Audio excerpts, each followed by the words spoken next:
कभी सोचा है अगर आपके बचपन की बोली किसी और ज़बान से रिप्लेस कर दी जाए तो कैसा लगेगा?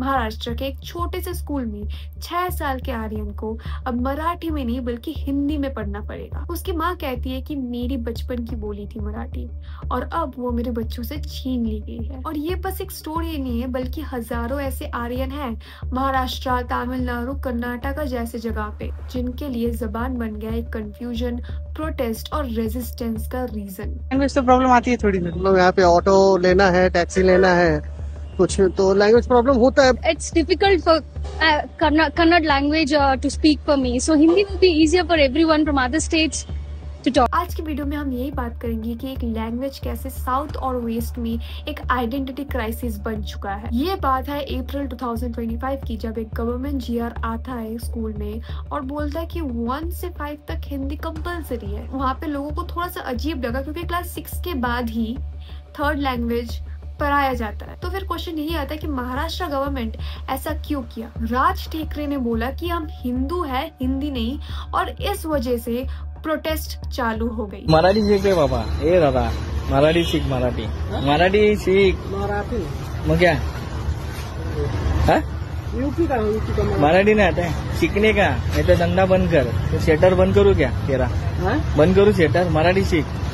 अरे मराठी कैसे सीखे? बंद कर। ए क्या बोला? आज बोल रहा हूँ मेरे को मराठी आना चाहिए, नहीं तो ये तेरा शटर बंद। 1-2 दिन मराठी थोड़ी आदमी सीख जाता है सिर्फ। अरे इतना मारेगा ना अभी, मराठी सीखना, मराठी। बात सही है, लेकिन 1-2 दिन आदमी नहीं सीख पाएगा ना। टाइम लगा सीखने का, ट्राई करो, ट्राई। हाँ वही बात है ना। हाँ, नहीं तो मार खाएगा इधर। स्कूल गेट के पास पेरेंट्स आके जीआर की कॉपी सब जला दी। तो इसके बदले सरकार ने बोला कि आप किसी भी लैंग्वेज चूज कर सकते हो आपके हिसाब से। लेकिन सच तो यही है कि टीचर सिर्फ हिंदी के अवेलेबल है, मराठी, कन्नाडा या फिर तमिल के ये सब लैंग्वेज के टीचर्स अवेलेबल ही नहीं है वहाँ पे। और यही नहीं बल्कि कर्नाटक में सिचुएशन और ज्यादा इंटेंस है। वहाँ पे लोग हिंदी के खिलाफ इतना स्ट्रॉन्ग है कि मेट्रो से हिंदी बोर्ड्स हटा दिया गया है। ग्रुप्स जैसे कन्नाडा रक्षाना वेदिका खुद बोर्ड्स पेंट कर रहे हैं कि ये बेंगलुरु है, बॉम्बे नहीं। फरवरी 2025 बेलागावी रीजन में एक मराठी स्पीकिंग पैसेंजर ने जब मराठी में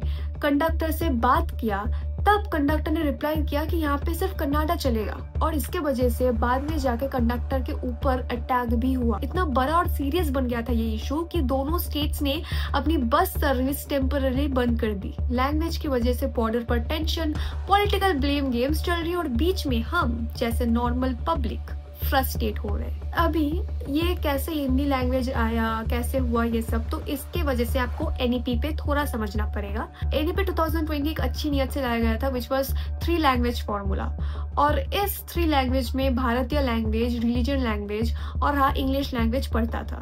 पर प्रॉब्लम ये नहीं है, प्रॉब्लम ये है कि भारतीय लैंग्वेज को अभी हिंदी लैंग्वेज माना जा रहा है। तो तमिलनाडु, कर्नाटक और महाराष्ट्र जैसे स्टेट्स में जो अपने कल्चर और लैंग्वेज के लिए सालों तक फाइट किया, तो उन लोगों को लग रहा है कि क्या हमसे हमारी आइडेंटिटी छीनने की कोशिश कर रहे हैं ये सब लोग। एंड नॉर्मली ये सिर्फ एक सिलेबस का इशू नहीं है, एक इमोशनल इशू है। मतलब अपना लैंग्वेज होता है भाई, मतलब अपना लैंग्वेज में बोलना और किसी और लैंग्वेज में जबरदस्ती बोलने में डिफरेंस होता है। मतलब मेरा मानना है कि जब आप एक लैंग्वेज एनफोर्स कर रहे हो तो उसके साथ साथ आप एक फीलिंग भी एनफोर्स कर रहे हो। मतलब ये कि आपकी बोली छोटी और दूसरों की जबान बड़ी है और इंडिया एक फेडरल कंट्री है, और ये वाला माइंडसेट बहुत डेंजरस हो सकता है। तो एट द एंड एक स्टूडेंट जो मराठी हो, कन्नाडा हो या फिर महाराष्ट्र से ही क्यों ना हो, अगर वो जो सोच रहा है वो हम सब बोले कि तुम हिंदी में लिखो, तो ये बस उसका लैंग्वेज ही चेंज नहीं किया जा रहा है, उसके साथ उसकी आइडेंटिटी डिल्यूट भी हो रही है,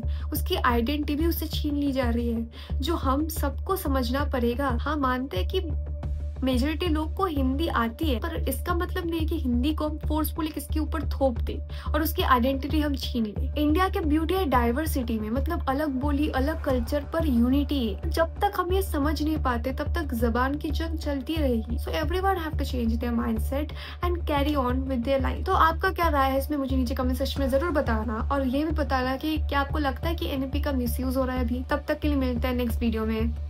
धन्यवाद।